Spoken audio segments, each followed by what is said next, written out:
ಅಪೊಸ್ತಲರ ಕೃತ್ಯಗಳು 15ನೇ ಅಧ್ಯಾಯ. ಯಹೂದ್ಯರಲ್ಲದ ಕ್ರೈಸ್ತರಿಗೆ ಸುನ್ನತಿ ಮೊದಲಾದ ಯಹೂದ್ಯ ಆಚಾರಗಳು ಅವಶ್ಯವಿಲ್ಲವೆಂದು ತೀರ್ಮಾನವಾದದ್ದು. ಬಳಿಕ ಕೆಲವರು ಯೂದಾಯದಿಂದ ಅಂತಿಯೋಕ್ಯಕ್ಕೆ ಬಂದು, ನೀವು ಮೋಶೆಯ ಗ್ರಂಥದಲ್ಲಿ ಹೇಳಿರುವ ನೇಮದ ಪ್ರಕಾರ ಸುನ್ನತಿ ಮಾಡಿಸಿಕೊಳ್ಳದಿದ್ದರೆ ನಿಮಗೆ ರಕ್ಷಣೆಯಾಗಲಾರದು ಎಂಬುದಾಗಿ ಸಹೋದರರಿಗೆ ಉಪದೇಶ ಮಾಡುತ್ತಿದ್ದರು. ಅವರಿಗೂ ಪೌಲ ಬಾರ್ನಬರಿಗೂ ಭೇದವೂ ಮಹಾ ವಿವಾದವೂ ಉಂಟಾದಾಗ ಇದರ ವಿಷಯವಾಗಿ ಸಹೋದರರು ಪೌಲ ಬಾರ್ನಬರನ್ನು ತಮ್ಮಲ್ಲಿ ಬೇರೆ ಕೆಲವರನ್ನು ಯೆರೂಸಲೇಮಿನಲ್ಲಿದ್ದ ಅಪೊಸ್ತಲರ ಮತ್ತು ಸಭೆಯ ಹಿರಿಯರ ಬಳಿಗೆ ಹೋಗಬೇಕೆಂದು ನೇಮಿಸಿದರು. ಸಭೆಯವರು ಅವರನ್ನು ಸಾಗ ಕಳುಹಿಸಿದ ಮೇಲೆ ಅವರು ಫೊಯಿನಿಕೆ, ಸಮಾರ್ಯ ಸೀಮೆಗಳನ್ನು ಹಾದು ಹೋಗುತ್ತಿರುವಾಗ ಅನ್ಯಜನರು ಕರ್ತನ ಕಡೆಗೆ ತಿರುಗಿಕೊಂಡ ಸಂಗತಿಯನ್ನು ಅಲ್ಲಿದ್ದ ಸಹೋದರರಿಗೆ ವಿವರವಾಗಿ ಹೇಳಿ ಅವರೆಲ್ಲರನ್ನು ಬಹಳವಾಗಿ ಸಂತೋಷಪಡಿಸಿದರು. ಅವರು ಯೆರೂಸಲೇಮಿಗೆ ಬಂದ ಮೇಲೆ ಸಭೆಯವರು, ಅಪೊಸ್ತಲರು, ಸಭೆಯ ಹಿರಿಯರು ಅವರನ್ನು ಸೇರಿಸಿಕೊಂಡಾಗ ದೇವರು ತಮ್ಮೊಂದಿಗಿದ್ದು ಮಾಡಿದ ಕಾರ್ಯಗಳನ್ನೆಲ್ಲ ಅವರಿಗೆ ತಿಳಿಸಿದರು. ಆದರೆ ಫರಿಸಾಯ ಮತದವರಲ್ಲಿ ಯೇಸುವನ್ನು ನಂಬಿದ್ದ ಕೆಲವರು ಎದ್ದು ದೇವರ ಕಡೆಗೆ ತಿರುಗಿಕೊಂಡಿರುವ ಅನ್ಯ ಜನರಿಗೆ ಸುನ್ನತಿ ಮಾಡಿಸಬೇಕು ಮತ್ತು ಮೋಶೆಯ ಧರ್ಮಶಾಸ್ತ್ರವನ್ನು ಕೈಗೊಂಡು ನಡೆಯುವುದಕ್ಕೆ ಅವರಿಗೆ ಅಪ್ಪಣೆ ಕೊಡಬೇಕು ಎಂದು ಹೇಳಿದರು. ಅಪೊಸ್ತಲರು, ಸಭೆಯ ಹಿರಿಯರು ಈ ವಿಷಯವನ್ನು ಕುರಿತು ಆಲೋಚಿಸುವುದಕ್ಕೆ ಕೂಡಿ ಬಂದಿರುವಾಗ ಬಹು ವಿವಾದವು ನಡೆದ ಮೇಲೆ ಪೇತ್ರನು ಎದ್ದು ಅವರಿಗೆ, ಸಹೋದರರೇ, ಅನ್ಯಜನರು ನನ್ನ ಬಾಯಿಂದ ಸುವಾರ್ತೆಯ ವಾಕ್ಯವನ್ನು ಕೇಳಿ ನಂಬಬೇಕೆಂದು ದೇವರು ಬಹಳ ದಿವಸಗಳ ಕೆಳಗೆ ನಿಮ್ಮೊಳಗಿಂದ ನನ್ನನ್ನು ಆರಿಸಿಕೊಂಡದ್ದು ನಿಮಗೇ ತಿಳಿದದೆ.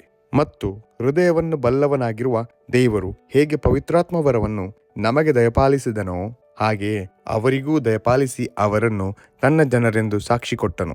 ಇದಲ್ಲದೆ ಆತನು ನಮಗೂ ಅವರಿಗೂ ಏನೂ ಭೇದ ಮಾಡದೆ ಅವರ ಹೃದಯಗಳನ್ನು ನಂಬಿಕೆಯ ಮೂಲಕವಾಗಿ ಶುದ್ಧೀಕರಿಸಿದನು. ಹೀಗಿರುವುದರಿಂದ ನಮ್ಮ ಪಿತೃಗಳಾಗಲಿ ನಾವಾಗಲಿ ಹೊರಲಾರದ ನೊಗವನ್ನು ನೀವು ಶಿಷ್ಯರ ಹೆಗಲಿನ ಮೇಲೆ ಹಾಕಿ ದೇವರನ್ನು ಪರೀಕ್ಷಿಸುವುದು ಯಾಕೆ? ಕರ್ತನಾದ ಯೇಸುವಿನ ಕೃಪೆಯಿಂದಲೇ ನಾವು ರಕ್ಷಣೆ ಹೊಂದುವೆಂಬುದಾಗಿ ನಂಬುತ್ತೇವಲ್ಲ, ಹಾಗೆಯೇ ಅವರು ಹೊಂದುವರು ಎಂದು ಹೇಳಿದನು. ಗುಂಪು ಕೂಡಿದ್ದವರೆಲ್ಲರೂ ಈ ಮಾತುಗಳನ್ನು ಕೇಳಿ ಮೌನವಾಗಿದ್ದು, ಬಾರ್ನಬನು ಪೌಲನು ತಮ್ಮ ಮೂಲಕವಾಗಿ ದೇವರು ಅನ್ಯಜನರಲ್ಲಿ ಮಾಡಿದ ಎಲ್ಲಾ ಸೂಚಕ ಕಾರ್ಯಗಳನ್ನು, ಅದ್ಭುತ ಕಾರ್ಯಗಳನ್ನು ವಿವರಿಸುವುದನ್ನು ಕಿವಿಗೊಟ್ಟು ಕೇಳಿದರು. ಅವರು ಮಾತಾಡುವುದನ್ನು ಮುಗಿಸಿದ ಮೇಲೆ ಯಾಕೋಬನು ಆ ಪ್ರಸ್ತಾಪವನ್ನು ಹಿಡಿದು ಹೇಳಿದ್ದೇನೆಂದರೆ, ಸಹೋದರರೇ, ನಾನು ಹೇಳುವುದನ್ನು ಕೇಳಿರಿ. ದೇವರು ಮೊದಲಲ್ಲಿ ಅನ್ಯಜನರನ್ನು ಕಟಾಕ್ಷಿಸಿ ನೋಡಿ ತನ್ನ ಹೆಸರಿಗಾಗಿ ಅವರೊಳಗಿಂದ ಒಂದು ಪ್ರಜೆಯನ್ನು ಆರಿಸಿಕೊಂಡ ವಿಧವನ್ನು ಸಿಮೆಯೋನನು ವಿವರಿಸಿದನಷ್ಟೇ. ಇದಕ್ಕೆ ಪ್ರವಾದಿಗಳ ಮಾತುಗಳು ಒಪ್ಪುತ್ತವೆ. ಹೇಗೆಂದರೆ, ಇದಾದ ಮೇಲೆ ನಾನು ಹಿಂತಿರುಗಿ ಬಂದು ದಾವೀದನ ಬಿದ್ದು ಹೋಗಿರುವ ಗುಡಾರವನ್ನು ಎತ್ತುವೆನು, ಅದರಲ್ಲಿ ಹಾಳಾದದ್ದನ್ನು ನಾನು ಸರಿಮಾಡಿಸಿ ಅದನ್ನು ನೆಟ್ಟಗೆ ನಿಲ್ಲಿಸುವೆನು. ಮನುಷ್ಯ ಜಾತಿಯ ಉಳಿದ ಜನಗಳು, ಅಂದರೆ ದೇವಜನರೆನಿಸಿಕೊಳ್ಳುವ ಸಕಲ ಜನಾಂಗಗಳು ಕರ್ತನನ್ನು ಹುಡುಕುವವರಾಗಬೇಕೆಂದು ಆದಿಯಿಂದ ಈ ಕಾರ್ಯಗಳನ್ನು ತಿಳಿಯಪಡಿಸುವ ಕರ್ತನು ನುಡಿಯುತ್ತಾನೆ ಎಂದು ಬರೆದದೆ. ಹೀಗಿರಲಾಗಿ ನನ್ನ ಅಭಿಪ್ರಾಯ ಏನೆಂದರೆ, ಅನ್ಯ ಜನರಲ್ಲಿ ದೇವರ ಕಡೆಗೆ ತಿರುಗಿಕೊಳ್ಳುವವರನ್ನು ತೊಂದರೆಪಡಿಸಬಾರದು. ಆದರೆ ವಿಗ್ರಹಕ್ಕೆ ನೈವೇದ್ಯ ಮಾಡಿದ್ದನ್ನು, ಹಾದರವನ್ನು, ಕುತ್ತಿಗೆ ಹಿಸುಕಿ ಕೊಂದದ್ದನ್ನು, ರಕ್ತವನ್ನು ವಿಸರ್ಜಿಸಬೇಕೆಂದು ನಾವು ಅವರಿಗೆ ಕಾಗದವನ್ನು ಬರೆದು ಅಪ್ಪಣೆ ಕೊಡೋಣ. ಯಾಕಂದರೆ ಪುರಾತನ ಕಾಲದಿಂದ ಎಲ್ಲ ಪಟ್ಟಣಗಳಲ್ಲಿ ಮೋಶೆಯ ಗ್ರಂಥವನ್ನು ಬೋಧಿಸುವವರು ಇದ್ದಾರೆ. ಅದು ಪ್ರತಿ ಸಬ್ಬತ್ ದಿನವೂ ಸಭಾಮಂದಿರಗಳಲ್ಲಿ ಪಾರಾಯಣವಾಗುತ್ತದಲ್ಲ ಎಂದು ಹೇಳಿದನು. ಆಗ ಅಪೊಸ್ತಲರು, ಸಭೆಯ ಹಿರಿಯರು ಸರ್ವಸಭೆಯ ಸಮ್ಮತಿಯಿಂದ ತಮ್ಮಲ್ಲಿ ಕೆಲವರನ್ನು ಆರಿಸಿಕೊಂಡು ಪೌಲ ಬಾರ್ನಬರ ಜೊತೆಯಲ್ಲಿ ಅಂತಿಯೋಕ್ಯಕ್ಕೆ ಕಳುಹಿಸುವುದು ಯುಕ್ತವೆಂದು ತೀರ್ಮಾನಿಸಿದರು.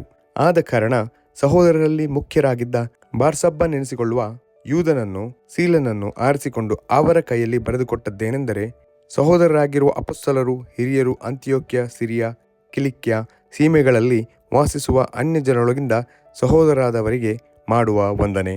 ಅದಾಗಿ ನಮ್ಮೊಳಗಿಂದ ಹೋದ ಕೆಲವರು ನಮ್ಮಿಂದ ಏನೂ ಅಪ್ಪಣೆ ಹೊಂದದೆ ತಮ್ಮ ಮಾತುಗಳಿಂದ ನಿಮ್ಮಲ್ಲಿ ಅಸಮಾಧಾನವನ್ನು ಹುಟ್ಟಿಸಿ ನಿಮ್ಮ ಮನಸ್ಸುಗಳನ್ನು ಕಳವಳಗೊಳಿಸಿದ್ದಾರೆಂಬುದನ್ನು ಕೇಳಿದ್ದರಿಂದ ನಾವು ಕೆಲವರನ್ನು ಆರಿಸಿಕೊಂಡು ನಮ್ಮ ಕರ್ತನಾದ ಯೇಸುಕ್ರಿಸ್ತನ ಹೆಸರಿನ ನಿಮಿತ್ತ ಜೀವದ ಹಂಗನ್ನು ತೊರೆದವರಾದ ನಮ್ಮ ಪ್ರಿಯ ಬಾರ್ನಬ ಪೌಲರ ಜೊತೆಯಲ್ಲಿ ನಿಮ್ಮ ಬಳಿಗೆ ಕಳುಹಿಸಿಕೊಡುವುದು ಯುಕ್ತವೆಂದು ನಾವೆಲ್ಲರೂ ಏಕಮನಸ್ಸಾಗಿ ತೀರ್ಮಾನಿಸಿದೆವು. ಆದುದರಿಂದ ಯೂದನನ್ನು, ಸೀಲನನ್ನು ಕಳುಹಿಸಿದ್ದೇವೆ. ಅವರು ಈ ಸಂಗತಿಗಳನ್ನು ಬಾಯಿ ಮಾತಿನಿಂದಲೂ ನಿಮಗೆ ತಿಳಿಸುವರು. ವಿಗ್ರಹಕ್ಕೆ ನೈವೇದ್ಯ ಮಾಡಿದ್ದನ್ನು, ರಕ್ತವನ್ನು, ಕುತ್ತಿಗೆ ಹಿಸುಕಿ ಕೊಂದದ್ದನ್ನು, ಆದರವನ್ನು ವಿಸರ್ಜಿಸುವುದು ಅವಶ್ಯವಾಗಿದೆ. ಇದಕ್ಕೆ ಹೆಚ್ಚಿನ ಭಾರವನ್ನು ನಿಮ್ಮ ಮೇಲೆ ಹಾಕಬಾರದೆಂದು ಪವಿತ್ರಾತ್ಮನಿಗೂ ನಮಗೂ ವಿಹಿತವಾಗಿ ತೋರಿತು.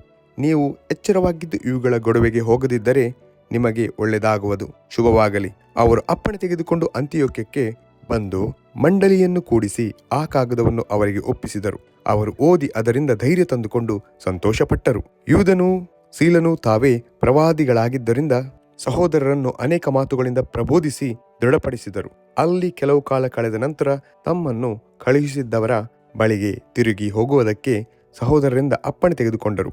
ಆದರೆ ಪೌಲನು ಬಾರ್ನಬನು ಅಂತ್ಯೋಕ್ಯದಲ್ಲಿಯೇ ನಿಂತು ಬೇರೆ ಅನೇಕರೊಂದಿಗೆ ಉಪದೇಶ ಮಾಡುತ್ತಾ ಕರ್ತನ ವಾಕ್ಯ ಎಂಬ ಸುವಾರ್ತೆಯನ್ನು ಸಾರುತ್ತಾ ಇದ್ದರು. ಸುವಾರ್ತೆಯನ್ನು ಸಾರುವುದಕ್ಕೆ ಪೌಲನು ಮಾಡಿದ ಎರಡನೆಯ ಪ್ರಯಾಣವನ್ನು ಕುರಿತದ್ದು. ಬಾರ್ನಬ ಮಾರ್ಕರು ಕುಪ್ರದೀಪಕ್ಕೆ ಬೇರೆ ಹೋದದ್ದು. ಕೆಲವು ದಿವಸಗಳಾದ ಮೇಲೆ ಪೌಲನು ಬಾರ್ನಬನಿಗೆ, ನಾವು ಕರ್ತನ ವಾಕ್ಯವನ್ನು ಸಾರಿದ ಎಲ್ಲ ಊರುಗಳಿಗೆ ತಿರುಗಿ ಹೋಗಿ ಅಲ್ಲಿರುವ ಸಹೋದರರು ಹೇಗಿದ್ದಾರೆಂದು ನೋಡೋಣ ಬಾ ಎಂದು ಹೇಳಿದನು. ಬಾರ್ನಬನು ಮಾರ್ಕನೆನಿಸಿಕೊಳ್ಳುವ ಯೋಹಾನನನ್ನು ತಮ್ಮ ಸಂಗಡ ಕರೆದುಕೊಂಡು ಹೋಗಬೇಕೆಂದಿದ್ದಾಗ ಪೌಲನು ನಮ್ಮೊಂದಿಗೆ ಕೆಲಸಕ್ಕೆ ಬಾರದೆ ಪಂಪುಲ್ಯದಲ್ಲಿ ನಮ್ಮನ್ನು ಬಿಟ್ಟವನನ್ನು ಕರೆದುಕೊಂಡು ಹೋಗುವುದು ತಕ್ಕದ್ದಲ್ಲವೆಂದು ನೆನೆಸಿದನು. ಈ ವಿಷಯದಲ್ಲಿ ತೀಕ್ಷ್ಣ ವಾಗ್ವಾದ ಉಂಟಾಗಿ ಅವರು ಒಬ್ಬರನ್ನೊಬ್ಬರು ಅಗಲಿದರು.